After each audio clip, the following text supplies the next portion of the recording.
And good afternoon. Thank you for joining us for our July age-friendly public health systems training. My name is Dr. Karan Phillips. I am a policy development manager with Trust for America's Health, and I'm excited to be with you all this afternoon for our training on communicating, which is one of our 6 C's in our age-friendly public health systems framework.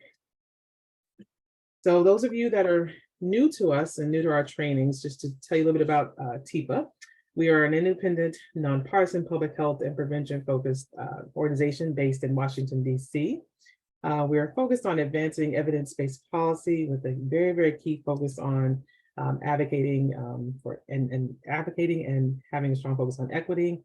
We are deeply committed to improving the health of everyone in the community, so a life force approach. And we are key on making disease prevention a national priority. TIPA produces several reports, and we produced several this year. One of them we will be talking a little bit about today.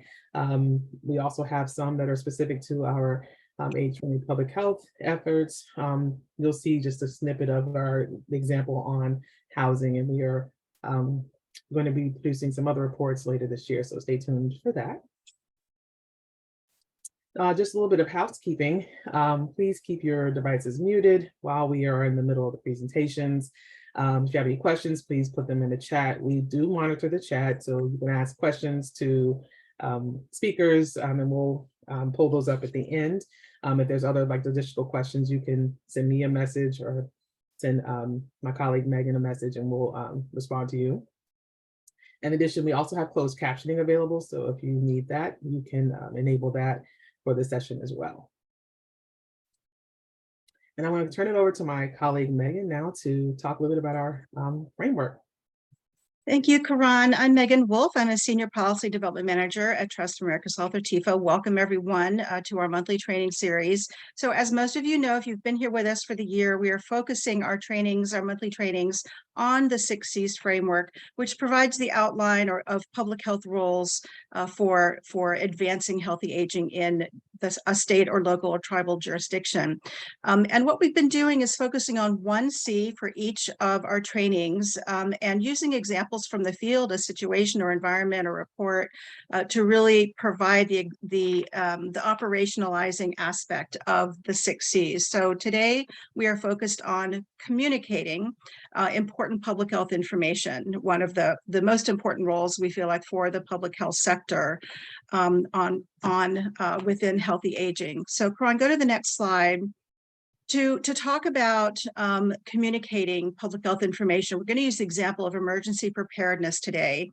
And I just want to give you a little bit of background. You'll see a couple tools here on the screen that Karan has put together. ASTO, NACCHO, CDC, and Health in Aging all have some great tools, and there will be some links for you on a slide toward the end. So as you know, we will send you out the link to the recording and the slide deck after today's session, so you will have all those links available.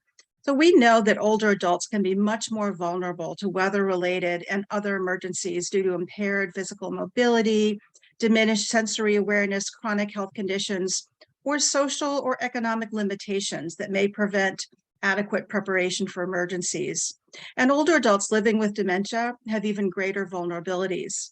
And it's not just communities that are disrupted. So when particularly like a weather-related emergency may happen, the supports for older adults in the community are also disrupted, as are long-term care services and the workforce, who may have difficulty even getting to the facilities where older adults are living. Public health roles may include identifying older adults who need to be moved to perhaps a special needs shelter, and creating a communications plan for when disaster strikes. Those communications plans should also ensure collaboration with other jurisdictional agencies. So the session today that we're going to talk about, we're going to be providing some of the strategies and some of the tools, but it's certainly not intended to be an exhaustive list of strategies and resources. So we actually are hoping that you all will share additional information in the chat section and potentially within the Q&A portion of today's training. So today we're going to hear, go ahead and go to the next slide, please. We're going to hear from TIFA's own Matt McKillop, who leads the development of our annual Ready or Not report. Matt will share information from the 2023 edition of this report, including specific challenges for older adults and the public health response. And then we'll hear from Bethany Osgood and Tara Hill Matthews. They are with Aging and Long-Term Care in Eastern Washington. They're going to talk about emergency preparedness and the importance of engagement of the public health sector, and based on their experience in Washington. So thank you all. Thank you to our speakers. Thank you all for being here. And I will turn now to Matt, and Karan, go ahead and go to his slide. And Matt, take it away. Thank you. Wonderful. Thank you, Megan. I'm very excited to be with you all today to talk a little bit about TIFA's Ready or Not report series and our work generally on public health emergency preparedness and readiness. Next slide, please. So just a little bit of background about this particular report series. This year's report was actually our 20-year edition. The report actually began for TIFA in the years immediately following 9/11, when there was very strong concern nationally about the threat of bioterrorism and measures and actions that needed to be taken at all levels to try and prepare for that, to try and be ready to respond.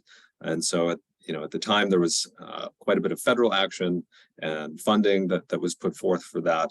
And in the immediate years thereafter, TIFA sought to try and begin to assess some of the actions that were being taken, how the funding was being allocated and so forth, and try to offer some policy recommendations about how to make sure that that was happening optimally.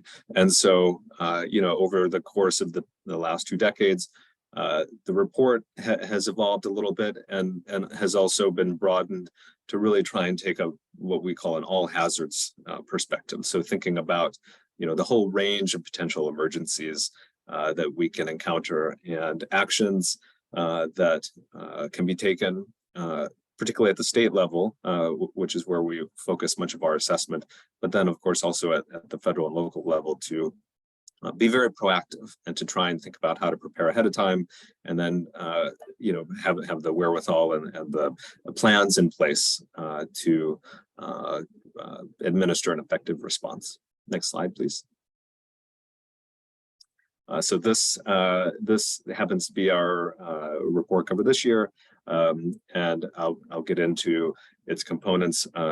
We also, as the little subhead there notes, included a special section this year on the intersection of health equity and emergency preparedness, and how we can continue to build that into our assessment indicators, and why base supporting places that tend to focus greater attention, greater resources, greater staff time, and so forth on health equity also tend to be better prepared, we think, for emergencies. Next slide, please. So this is a table of the indicators that we track every year. These do evolve to some degree, but we have made an effort in recent years to try and keep them fairly consistent. And these are indicators that we apply to states specifically. So the assessment we do to try and measure preparedness, measure readiness, really is state focused, although many of these very much would apply to localities as well. States just happen to be the unit of analysis for this particular report series. And these are 10 indicators that we track. We fully acknowledge there are literally dozens, hundreds of potential indicators that one could track. And in fact, we work with another group that does indeed track quite a bit more, and many of these come from that greater listing. But we have chosen these indicators for a few reasons. One, we're trying to select a small set of what we think are very high priority indicators that are quite actionable, where they cover not the waterfront, but certainly a range of potential areas of preparedness that states can take where there's high scientific validity, speaking to their significance.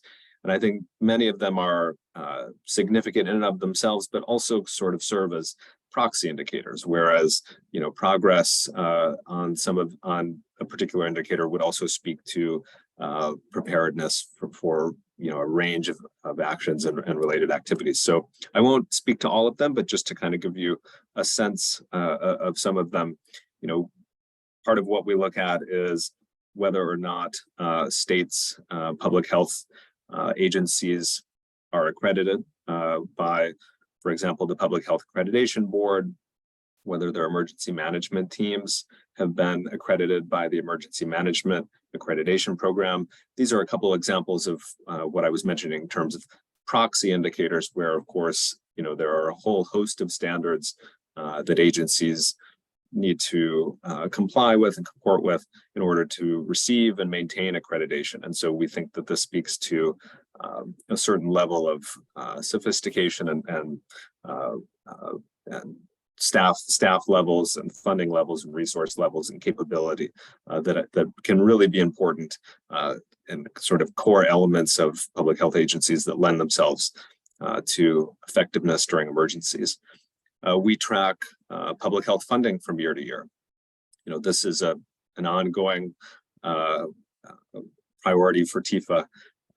We are always advocating for greater levels of funding. As many of you know, public health has, over the years, experienced what's really a boom-bust pattern of volatility in terms of funding, where there tends to be a surge of funding during emergencies, often several weeks or maybe even months into an emergency, and then that money is deployed as best as can be, and then as attention begins to fade, as the emergency dies down, what we see as a drop in funding. And so what we are consistently advocating for at all levels is greater levels of funding that more adequately meet the needs that public health agencies and others are trying to address, and then keeping that more consistent over time.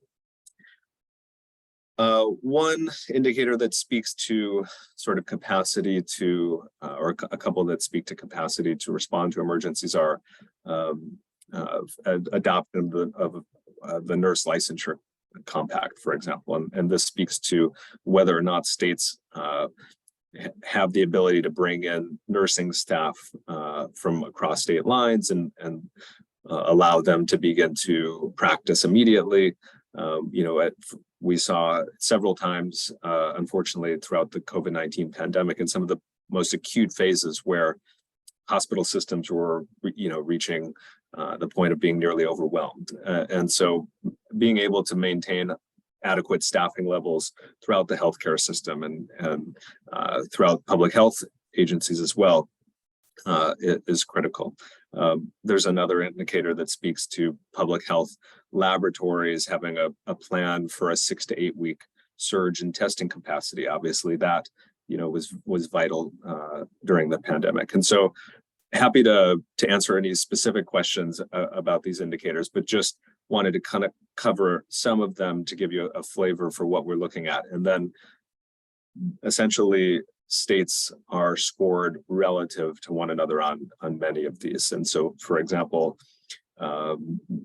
rates of flu vaccination, rather than us setting a standard threshold where, for example, states would come in above or below that, we're scoring states relative to one another.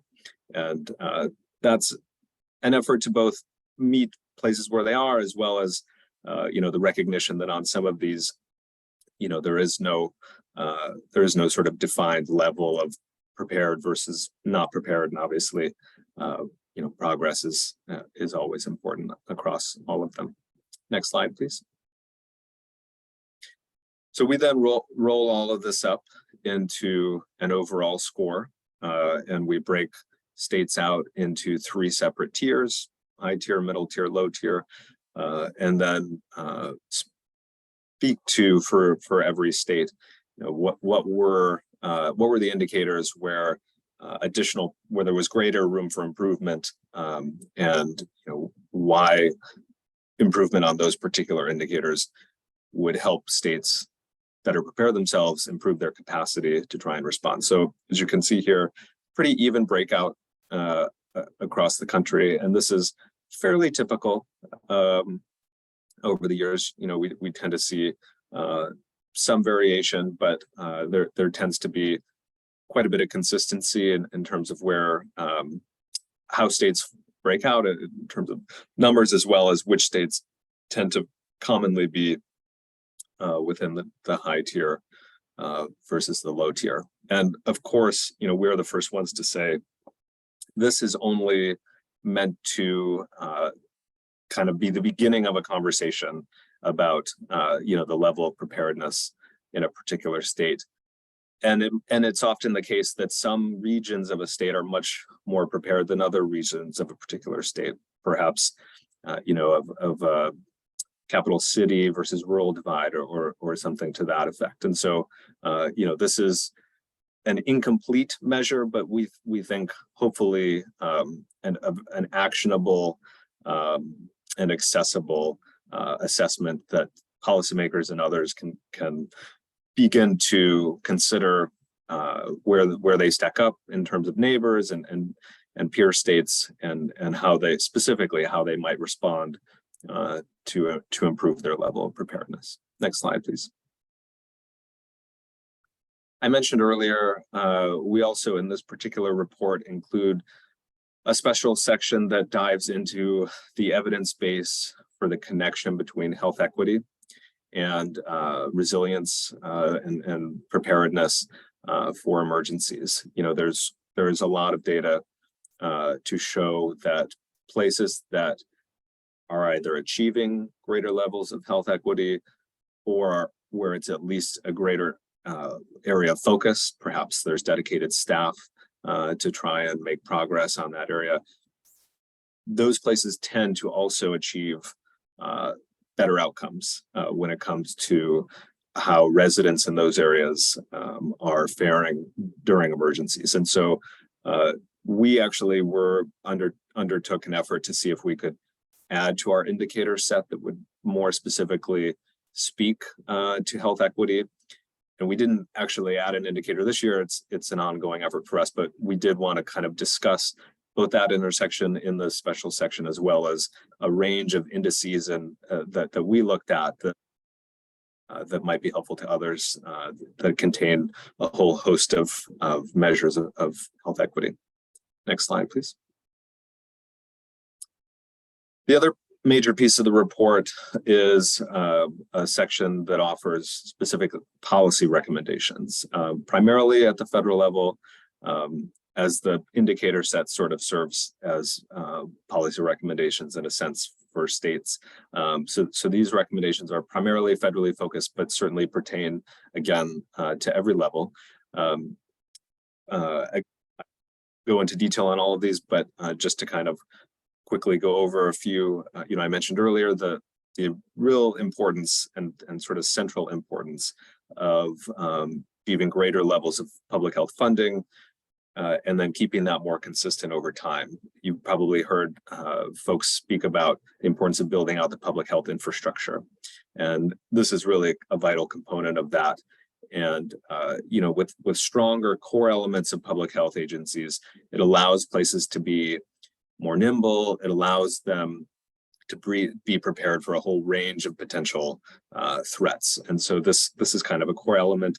Others pertain to the prevention of disease outbreaks and pandemics, building resilient communities where health equity is promoted and preparedness, and I spoke to that a bit, ensuring effective leadership and coordination, both during planning and preparations, as well as during emergency response, accelerating the development and the distribution of medical countermeasures, So these are things like vaccines, therapeutics, diagnostic testing, personal protective equipment, and so forth, making sure that we have adequate supplies of that, and that if new countermeasures need to be developed, that we can do that quickly.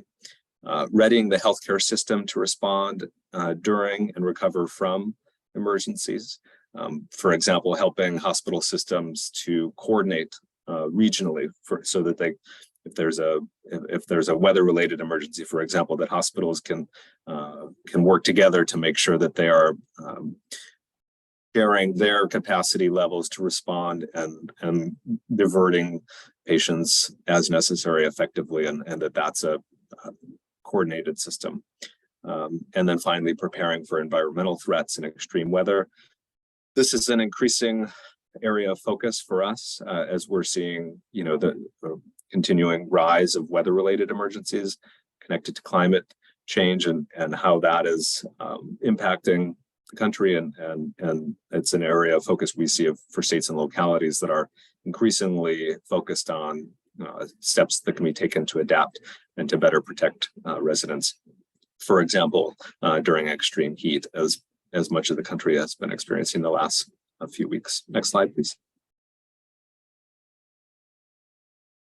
So I wanted just to go over a few elements of our work that pertain specifically to older adults, but of course also to many people.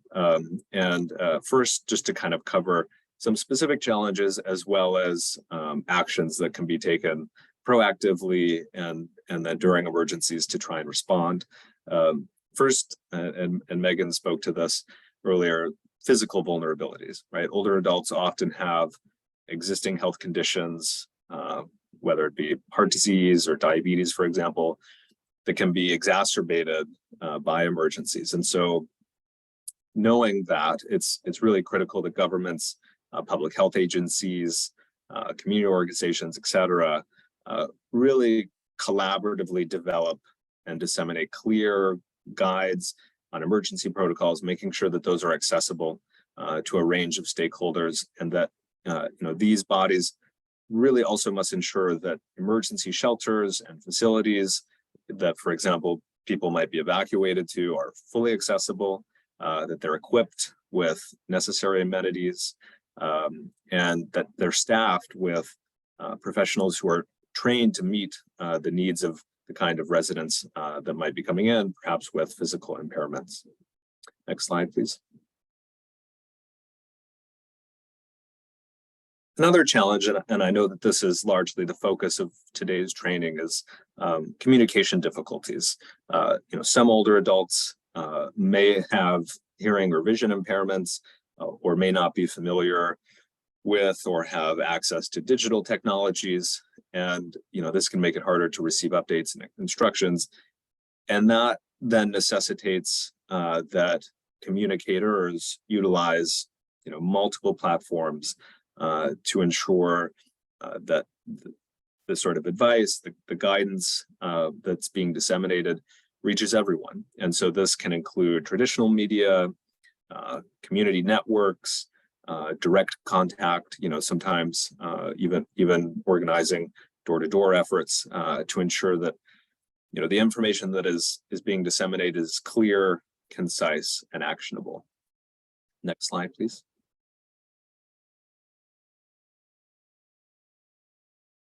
A third specific challenge, and this is related to the first one, is dependence on medical equipment or medications, right? So adults and anyone who's relying on medical devices such as hearing aids, mobility aids, oxygen tanks, where there might be interruptions in power or supply chains.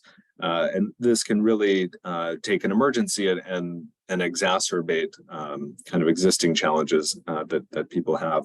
And so, one element of potential response is encouraging and supporting older adults to keep a supply of essential medications and to have a plan for medical equipment that requires power. Having said that, I think it's important never to put the the emphasis or the impetus, at an individual level for preparedness. Obviously, the more that we can prepare individually, it's important, but thinking broader than that, governments and healthcare systems really need to ensure that there are robust supply chains for essential medications, that there's contingency plans in place for emergencies, and infrastructure planning must consider the needs of people who rely on powered medical equipment as, essentially backup power generators and so forth, so that, if the power goes out, people that there's recourse to help prevent disaster. And community support networks can also help coordinate resources and aid in the delivery of essential supplies. Next slide, please. And a fourth particular challenge, and I think that this is a challenge across age groups that we're increasingly seeing, but it has to do with social isolation. So for older adults, especially people who are living alone, may not have immediate support networks and can be overlooked, both during emergencies as well as during the planning for emergencies. And so it's really vital that, community networks are established to check on isolated older adults during emergencies, for example, during, extreme heat waves, making sure that people have access to air conditioning, for example, or, other ways of staying cool and safe, and that services must be offered, such as, these types of welfare checks, perhaps even emergency transport and support with evacuation where necessary. Next slide, please. I wanted to dive quickly into communication challenges and some best practices. I think, as I mentioned, that the sort of core element of the challenges is that older adults may face unique challenges in receiving, processing, acting on emergency information. And as Megan said, this can be due to sensory impairments, cognitive decline, unfamiliarity with technology. And so in response to that, communication has to be clear, accessible, and actionable. And so, some elements of working towards that mean including being inclusive in terms of communication tools. And so this means communicating in multiple different ways. So this can be traditional media, leveraging television, radio, newspapers, where older adults may be more inclined to receive their information, accessible digital communication, thinking about using large fonts, high contrast colors, clear language on digital platforms to make it easier to receive, closed captioning or sign language interpreters should also be used in video content, and then text messages and phone calls. Perhaps some older adults may prefer direct calls or simple text messages over more complex digital tools, and so it's important to include these in the range of tools that are employed.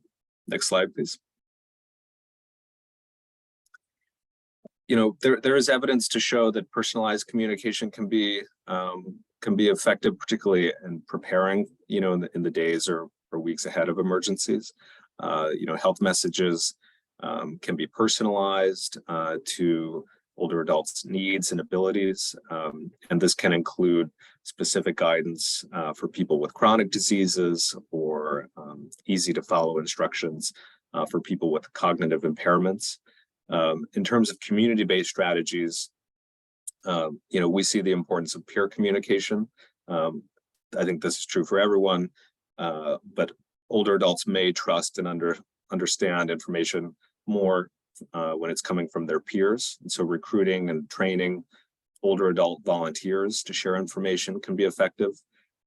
Utilizing neighborhood networks where older adults live and where designated people are responsible for disseminating information and checking in on their neighbors.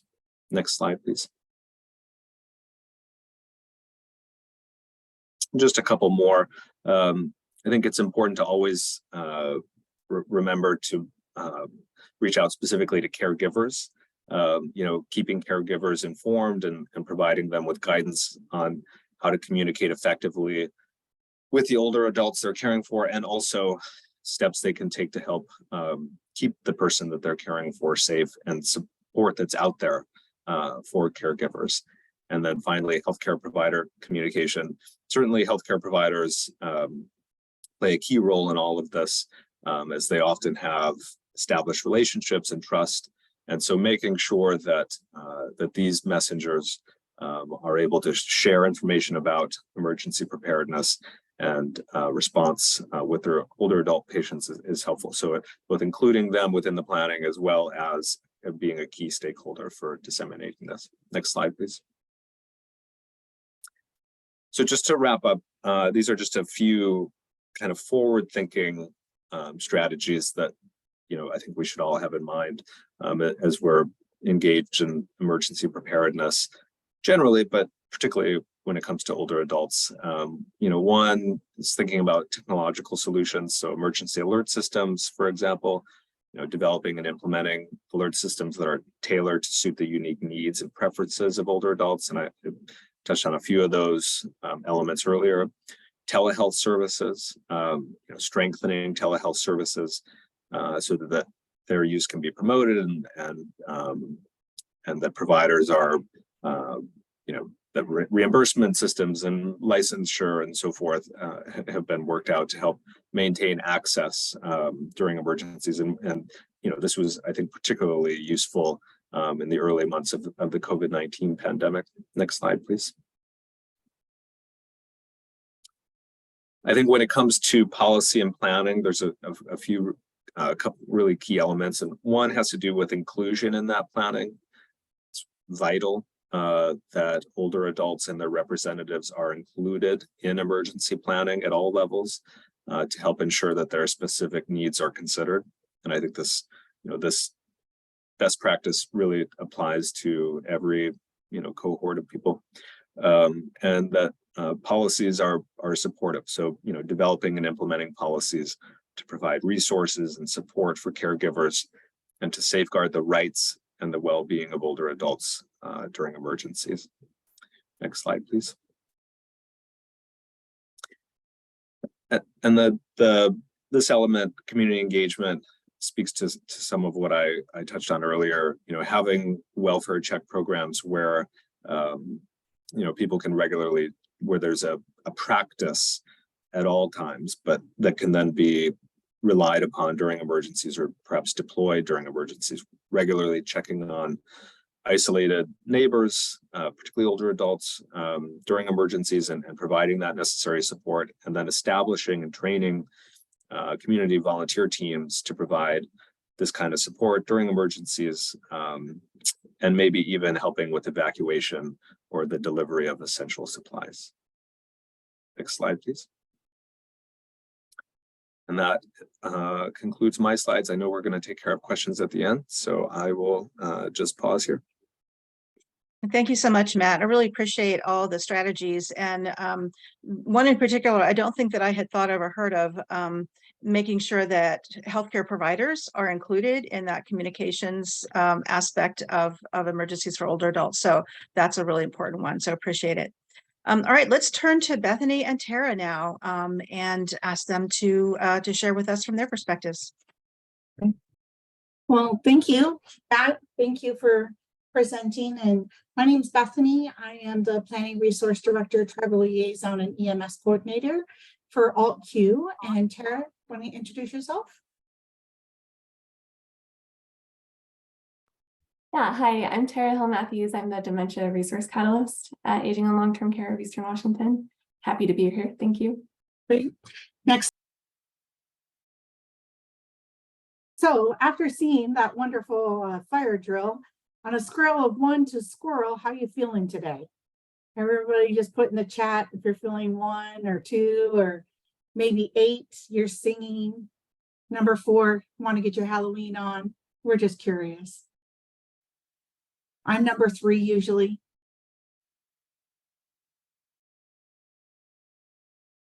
Very good, thank you. All right, next slide, please.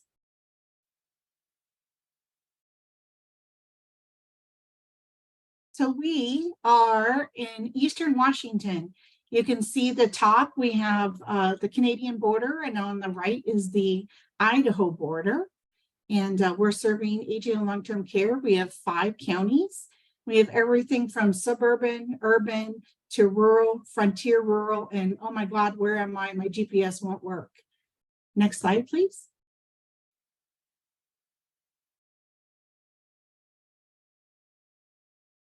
Oh, and there we go. Oftentimes, this is our winter. So if we're going to Winco, we ask everybody, do you need anything?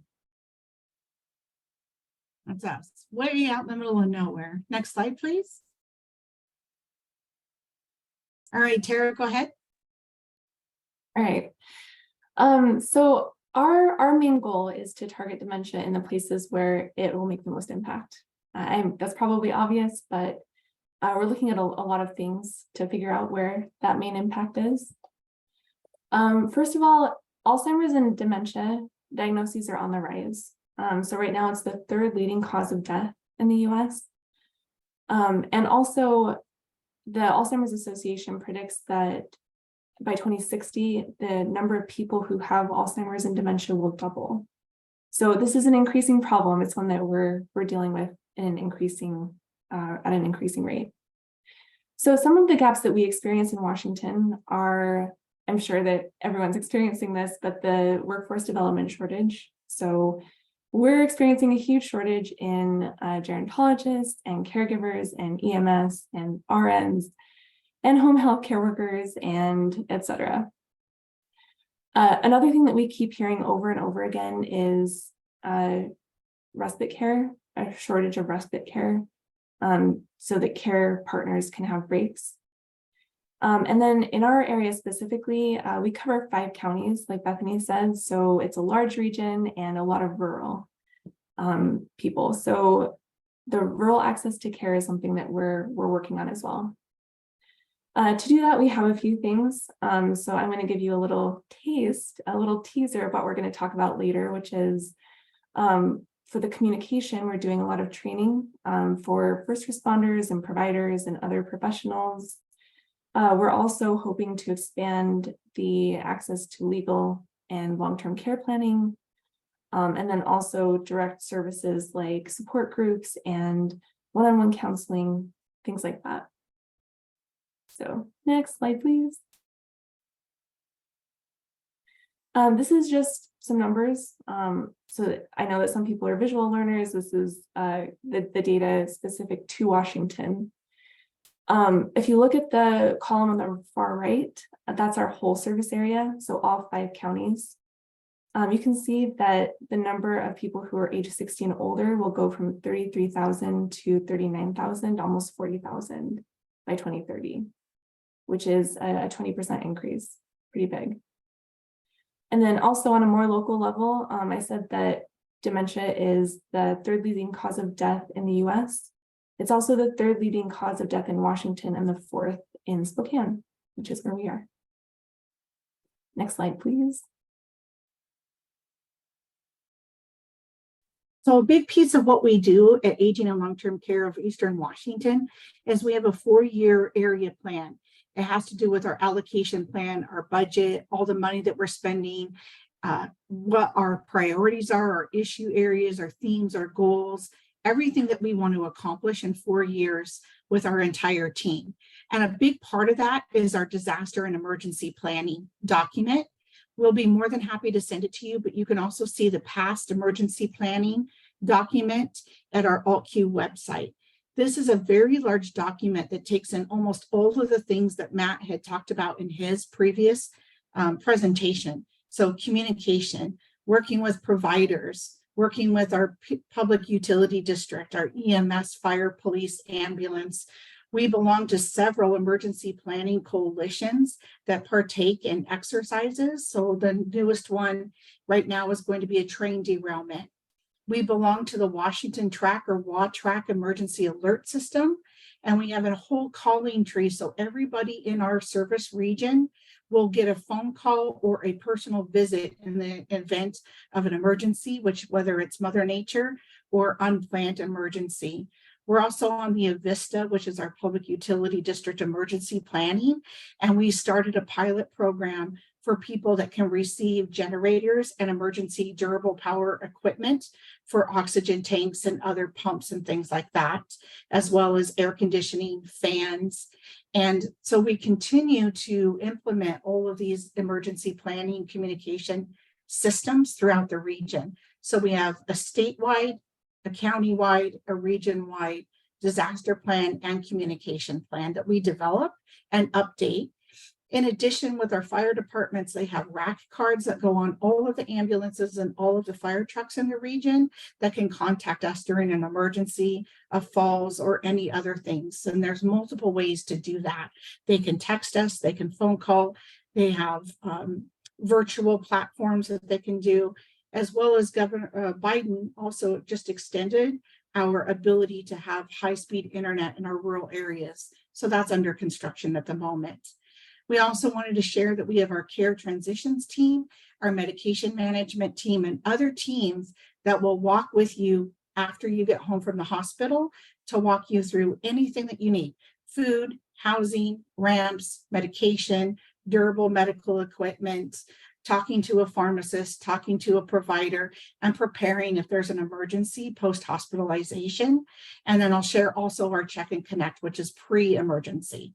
We have a lot of grant funding, non-discretionary funding, and you can see right now our current plan that we're in development. And on Friday, which is not tomorrow, a week from Friday, we'll be announcing this to our entire board of directors. Next slide, please.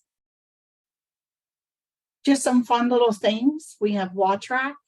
We belong to all of the EMS trauma councils, the READY Coalition, which is a medical response and surge exercise preparedness work group, our COAD, LEPC, Disaster Emergency Recovery and Safety Coalitions, the fire departments, and the Avista Wildfire and Disaster Preparedness Group. All of our team participates on all of these groups, gives input, and we're part of the Emergency Preparedness Communication Plan for our region. Next slide. We also have some really great, amazing things with the matter of balance. The Check and Connect, we created this out of the pandemic. It's a volunteer base where they call anybody that needs a phone call or wants a phone call once a week to check on them. They can also do home visits. So this is in preparedness for emergency planning through a phone tree. They can also mitigate if they run out of food, if they run out of medication, if their electricity is turned off, if they need anything that will prevent a medical or emergency crisis.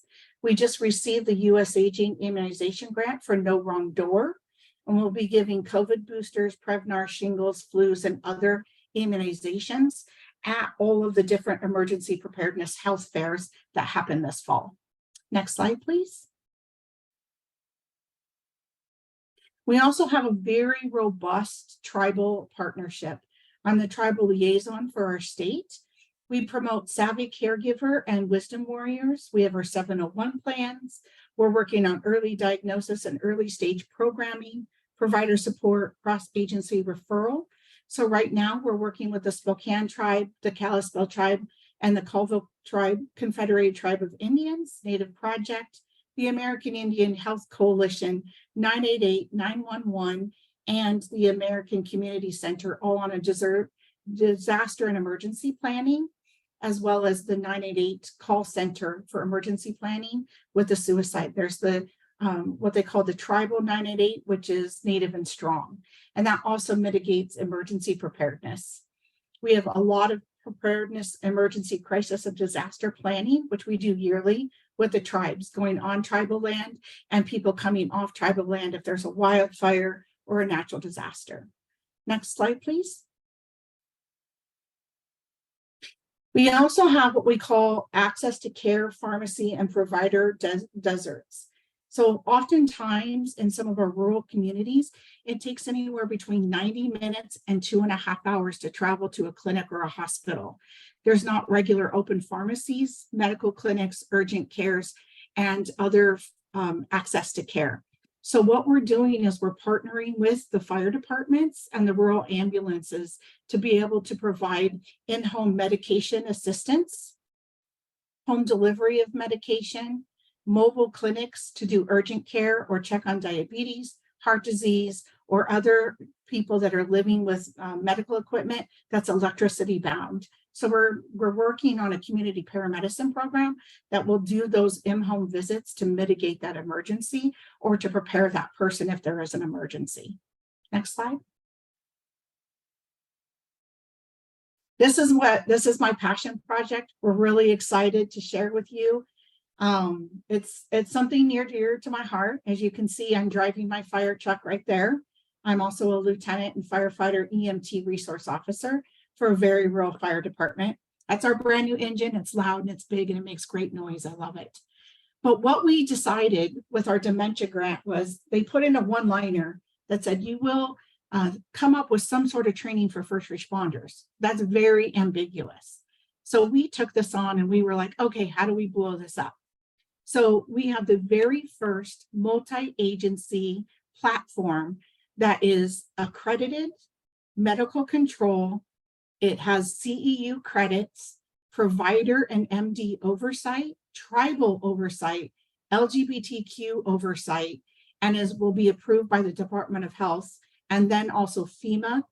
So what it is it's a non-branded standard care for dementia, Alzheimer's, and cognitive brain health emergency planning for first responders, fire, police, EMS, FEMA, doctors, nurses, CNAs, care partners, anybody can get onto this platform. It's going to be rolled out this winter statewide for Washington State. And then we're really excited to share with you in January, it'll be available nationwide. For $7, you can get onto this platform. We'll give you a QR code. You can take the 3-hour training all month long. You can take it as many times as you want. You take the training, you will get 3 hours CEU, and you will get an accredited certified certificate that you have been trained. And not only that, but it's accessible to anybody that clicks into that UR code.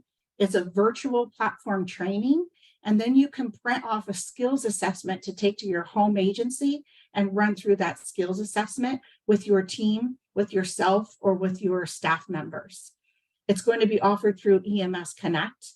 We just won the FEMA contract and the National Nursing Association contract that will also be using this platform. This is a standard platform training for dementia, cognitive brain loss, and emergencies for any first responders. And you cannot find anywhere for $7 to get a 3-hour accredited and certified certificate with CEOs.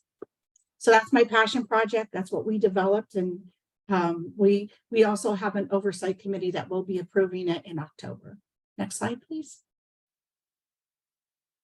I'm going to turn that back over to Tara to talk a little bit about our partnerships for emergency preparedness.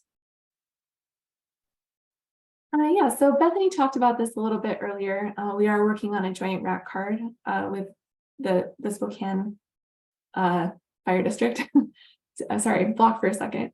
So the idea is that every time the fire department gets a call, a false call, where the only thing that's wrong is that the person has fallen and they need help getting up, we give them this, we ask the EMS or the firefighter to give them this RAC card to connect them with our services.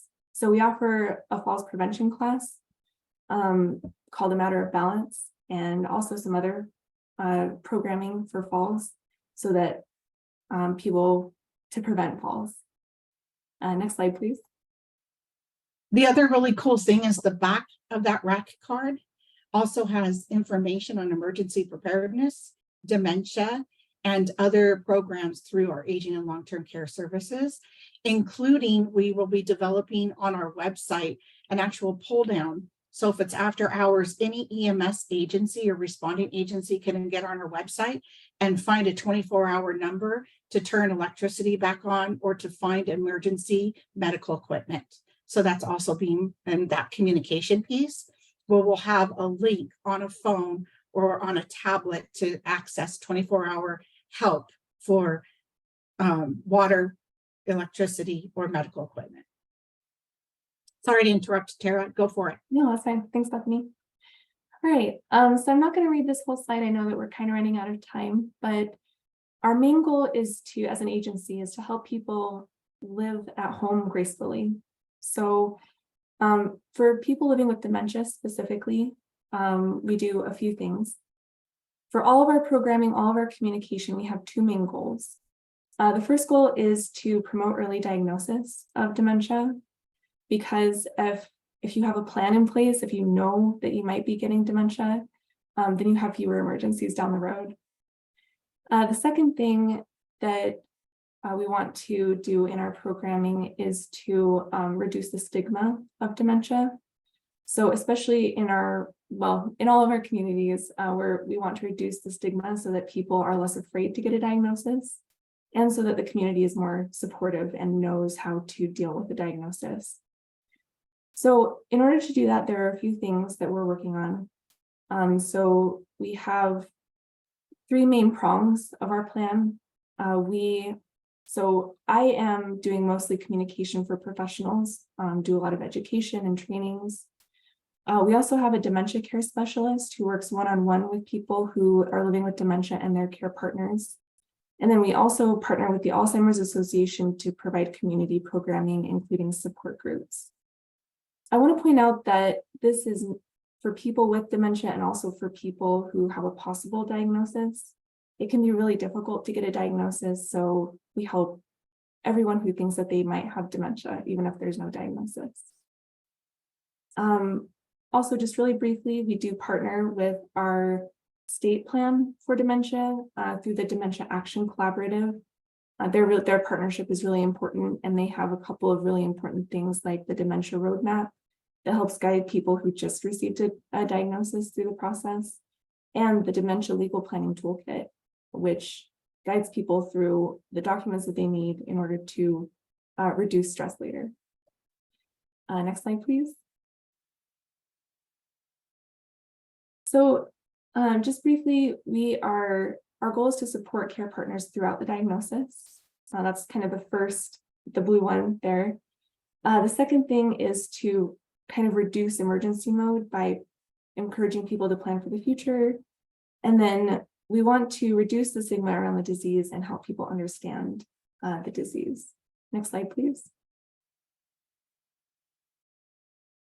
This is a list of the education and trainings that we have, and we're still working on some of them. Some of them are from the Alzheimer's Association, and some are curricula that we have developed internally. Some of the important ones are the risk reduction, and then the dementia, Alzheimer's, and safety. And then, like Bethany mentioned, the one that we're really excited about, the first responders training. Next slide, please. So we have several work groups. We do task work groups, and then we also are a consultation. I won't read through those, but the big ones are the 988, 911, and then crisis response coalitions and teams. So it's important that Aging and Long-Term Care of Eastern Washington participate in the emergency preparedness, planning, and exercises throughout our region. Next slide, please. Those are just some of our really cool partners. We have Tifa up there because I have been so honored to work with Karan and Megan. You guys have been just fantastic partners. I also have to call out Jane over there. Jane's been fabulous as well. Next slide, please.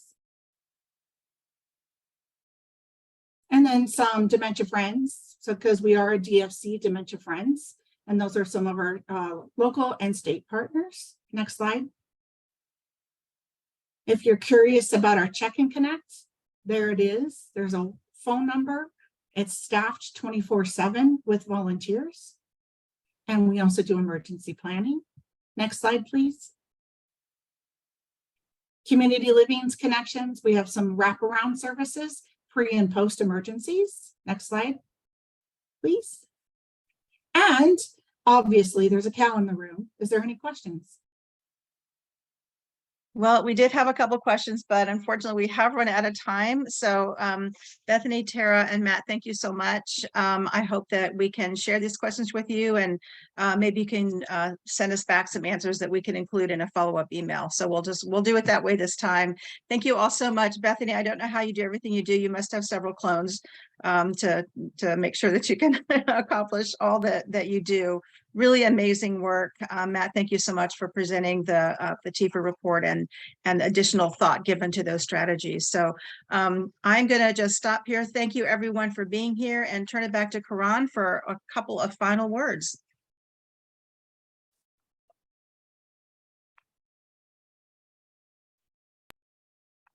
Thank you, Megan. Thank you, everyone.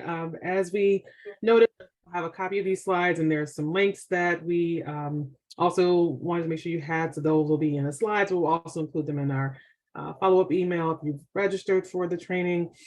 Just a reminder that we will be back third Thursday of the month, next month in August. We're going to continue talking about our 6Cs framework and related content.